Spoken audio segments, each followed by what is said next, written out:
أعوذ بالله من الشيطان الرجيم بسم الله الرحمن الرحيم والعصر إن الإنسان لفي خسر إلا الذين آمنوا وعملوا الصالحات وتواصوا بالحق وتواصوا بالصبر صدق اللہ العظیم۔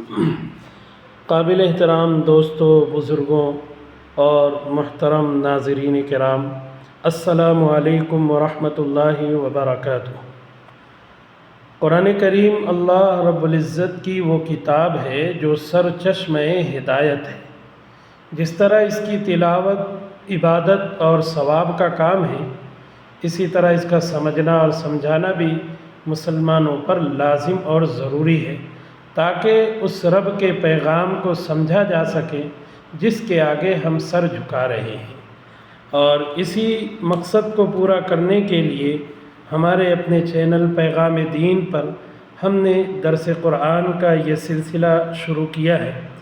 درس قرآن کے اس سلسلے میں ہم اس بات کو ملحوظ رکھیں گے ابتدا میں کہ ان آیات اور صورتوں کا درس آسان اور مختصر انداز میں پیش کیا جائے جو صورتیں عموماً ہم نمازوں میں پڑھا کرتے ہیں۔ چنانچہ اس سے پہلے سورہ فاتحہ کی تفسیر ہمارے سامنے آئی۔ اس وقت جو سورت تلاوت کی گئی ہے یہ قرآن کریم کی مختصر ترین صورتوں میں سے ایک سورہ ہے۔ قرآن کریم کی سب سے چھوٹی صورتوں میں 3 صورتیں ہیں، ایک سورہ اخلاص، دوسرے سورہ کوثر اور یہ تیسری سورہ عصر جس کی تلاوت اس وقت کی گئی ہے۔ اس سورت کا تعارف اتنا ہی کافی ہے اس سورت کے تعارف کے لیے کہ امام شافعی رحمۃ اللہ علیہ کا قول جو کتابوں میں ملتا ہے، وہ فرماتے ہیں کہ اس سورت کی اہمیت اور اس کی جامعیت کا اندازہ اسی بات سے لگایا جا سکتا ہے کہ اگر اللہ رب العزت قرآن کریم میں سورہ عصر کے علاوہ کوئی دوسری صورت نہ بھی نازل فرماتے تو یہ صورت اتنی جامع اور اتنی اہم ہے کہ ساری انسانیت کے لیے اکیلی یہ صورت ہدایت کا ذریعہ اور کافی سبب ہو سکتی تھی۔ اللہ تبارک و تعالیٰ کا ارشاد ہے، فرماتے ہیں بسم اللہ الرحمن الرحیم والعصر، زمانے کی قسم۔ اللہ تعالیٰ نے یہاں وقت کی قسم کھائی ہے۔ اور ایک بات یہاں یہ بھی یاد رکھے کہ اللہ رب العزت کا کسی چیز کی قرآن میں قسم کھانا اس چیز کی اہمیت کو بتلانے کے لیے ہوا کرتا ہے۔ بہت ساری جگہوں پر اللہ تبارک و تعالیٰ نے قرآن پاک میں بہت ساری چیزوں کی قسم کھائی ہے۔ کہیں پر مکے کی قسم کھائی ہے، تو کہیں پر سورج چاند کی، تو کہیں پر کسی اور چیز کی قسمیں اللہ رب العزت نے اٹھائی ہیں۔ تو ان قسموں کا مقصود یہ ہوتا ہے کہ انسانوں کو ان کی اہمیت بتائی جائے کہ یہ کوئی معمولی چیز نہیں ہے۔ یہاں پر بھی اللہ رب العزت سارے انسانوں کو وقت کی اہمیت سمجھانا چاہتے ہیں، اسی لیے قسم کے ذریعے سے اللہ رب العزت نے بات کا آغاز فرمایا، سورت کا آغاز فرمایا والعصر، زمانے کی قسم۔ ہر گزرتا لمحہ، ہر گزرتا وقت ہماری زندگی کا ایک حصہ کم کر دیتا ہے۔ جو وقت گزر گیا وہ کبھی واپس نہیں آتا۔ ایک حدیث کے اندر جناب نبی کریم صلی اللہ علیہ وسلم نے فرمایا ہے، نعمتان مغبون وفیہما کثیر من الناس، کہ 2 نعمتیں ایسی ہیں جن میں اکثر لوگ دھوکے میں پڑے رہتے ہیں، الصحت والفراغ۔ اور وہ 2 نعمتیں، ایک تو صحت کی نعمت ہے جس کی انسان عام طور سے ناقدری کرتا ہے، اور دوسری فراغت اور وقت کی نعمت ہے جس کی بربادی عام طور سے ہم لوگ کرتے ہیں۔ اس ایک چھوٹی سی مختصر سی آیت کے ذریعے سے ہم لوگوں کو یہ پیغام ملا ہے کہ اللہ رب العزت نے وقت کی قدر کرنے کی اہمیت ہمیں سمجھائی کہ ہم وقت کی قدر کریں، وقت کو عبادت، علم اور نیک کاموں میں لگائیں، فضول کاموں اور گناہوں میں وقت ضائع نہ کریں۔ جو شخص اپنے وقت کی قدر کرتا ہے وہ اپنی زندگی سے فائدہ اٹھاتا ہے، اور جو وقت کی ناقدری کرتا ہے وہ ہمیشہ پچھتاتا رہتا ہے۔ بلکہ قرآن کریم کے اندر اللہ رب العزت نے ایک جگہ یہ ارشاد فرمایا کہ جو لوگ، جس کا مفہوم ہے کہ جو لوگ دنیا کی زندگی کو لہو و لعب میں اور گناہوں اور معصیتوں میں گزار کر اللہ رب العزت کی بارگاہ میں پہنچیں گے تو اس وقت یہ اللہ سے درخواست کریں گے کہ ہمیں کچھ وقت کی اور مہلت باری تعالیٰ ہمیں دے دے، اب ہم واپس لوٹ کر جائیں گے تو نیک اعمال کر کے تیری دربار میں آئیں گے۔ لیکن یاد رکھیں دوستو، وقت ایک ایسی نعمت اور دولت ہے جو ایک مرتبہ ملتی ہے اور دوبارہ پھر ایک ضائع ہو جانے کے بعد دوبارہ لوٹ کر آنے والی چیز نہیں ہے۔ کسی بزرگوں نے بڑی اچھی مثال دی ہے وقت کی کہ وقت برف کے مانند ہے، یہ پگھلتا ہی رہتا ہے۔ جیسے انسان کی زندگی ہے کہ گزرتی ہی جاتی ہے، چاہے انسان اچھے کاموں میں گزارے یا برے کاموں میں، وقت کسی کے لیے رکتا نہیں ہے، یہ گزرتا ہے، گزرتا رہے گا یہاں تک کہ وقت گزر جائے گا، آخر میں اللہ رب العزت کی بارگاہ میں حاضر ہونا ہے۔ ناقدری اگر ہم نے وقت کی ہوگی تو اللہ کے یہاں اس کا جواب دہ ہونا پڑے گا، اور ہم نے وقت کی قدردانی کی ہوگی تو اللہ کے یہاں کامیابی ہے، اللہ کی رضا ہے اور جنت ہے۔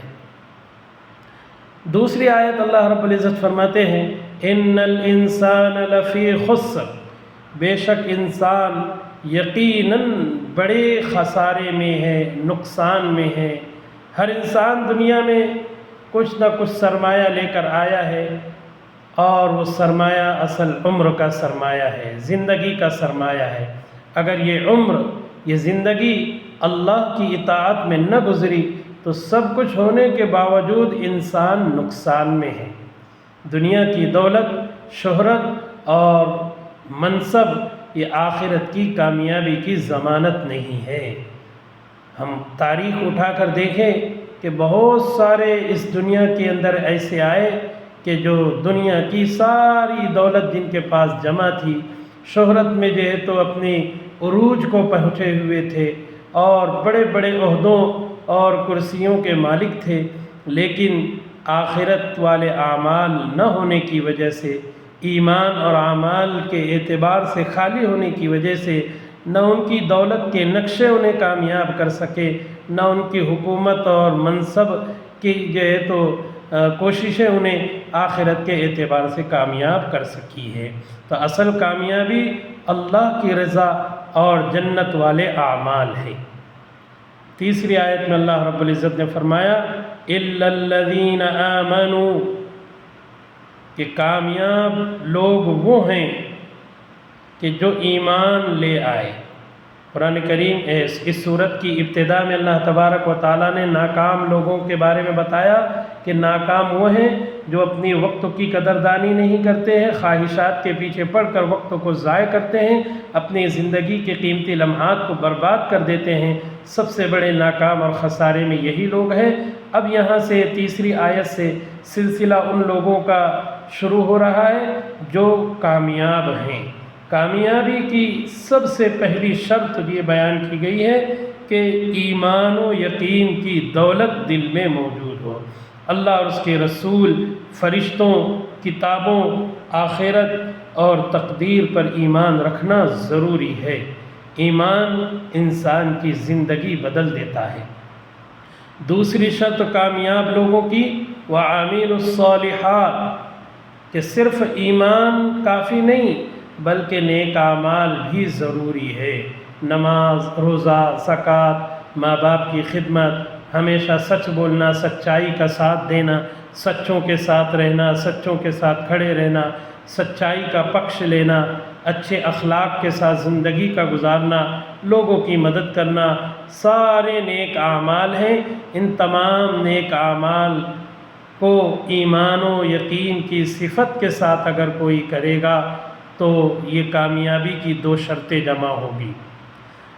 اگر صرف ایمان ہے، عمل سے زندگی خالی ہے، تو عمل کے نہ ہونے کا سزا اسے بھگتنا پڑے گی، لیکن بہرحال ایمان کی بدولت اسے جہنم سے نکلنا تو نصیب ہو ہی جائے گا، لیکن نہ جانے کتنے سمے تک جہنم میں جلنا پڑے گا۔ اس لیے اللہ رب العزت نے اگر ایمان و یقین کی دولت دی ہے تو اس ایمان و یقین کے ساتھ اعمال کی زندگی بھی بنانے کی فکر کرے، عمل والی زندگی کی بھی فکر کرے۔ بلکہ ایک بزرگوں نے یہ بھی فرمایا ہے کہ ایمان بغیر عمل کے ناممکن ہے اور عمل بغیر ایمان کے ناممکن ہے، دونوں چیزیں لازم و ملزوم ہیں۔ تیسری شرط وتواصوا بالحق، ایک دوسرے کو حق کی نصیحت کرنا۔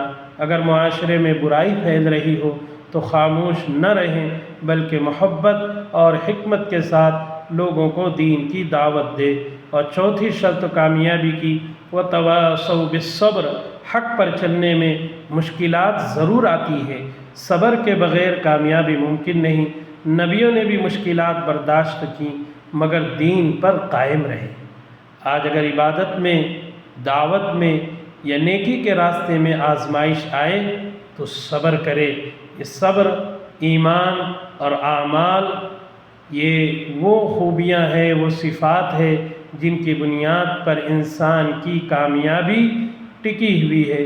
اگر مسلمان اپنے آپ کو کامیاب کروانا چاہتا ہے تو سورہ عصر کے اندر ان 4 باتوں کو جو بیان کیا گیا ہے، ان چاروں باتوں کو اپنی زندگی میں جمع کر لے، اللہ تبارک و تعالی اسے دنیا میں بھی انشاءاللہ چمکائے گا اور آخرت کی ہمیشہ کی کامیابی اللہ رب العزت اسے عطا فرمائے گا۔ اس سورت کا خلاصہ یہ ہے کہ یہ سورت ہمیں 4 اہم اور عظیم اصول سکھاتی ہے، 4 باتیں ہمیں سکھاتی ہیں۔ پہلی بات تو یہ ہے کہ ہمیں اپنے ایمان کو پختہ کرنا ہے، مضبوط بنانا ہے۔ مضبوط ایمان اپنے اندر پیدا کر۔ ایمان کی پختگی اور ایمان کی مضبوطی ہی وہ دولت تھی جس کی بنیاد پر اللہ رب العزت نے صحابہ کرام کی نصرت فرمائی، ان کی مدد فرمائی۔ حضرت علامہ اقبال رحمۃ اللہ علیہ نے ایک شعر میں کہا تھا کہ فضائے بدر پیدا کر فرشتے تیری نصرت کو، فضائے بدر پیدا کر فرشتے تیری نصرت کو، اتر سکتے ہیں گردوں سے قطار اندر قطار ربی۔ کیا مطلب اس شعر کا؟ اس شعر کا مطلب یہی ہے کہ ہم اپنے اندر بدر والوں کی جیسی خوبیاں اور ان کے جیسی صفات اپنے اندر پیدا کر لیں، اللہ رب العزت آج بھی ہماری مدد فرمائے گا۔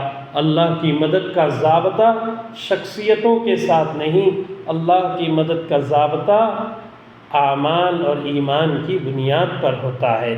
جن لوگوں نے کیا اللہ نے ان کی مدد کی، ہم نے نہیں کیا تو ہم مدد سے محروم ہیں۔ اگر ہم اپنے ایمان میں پختگی پیدا کریں، اللہ کی ذات سے امید ہے یہ ایمان و یقین کی پختگی ہمیں دنیا کے ہر موڑ پر کامیاب کرے گی۔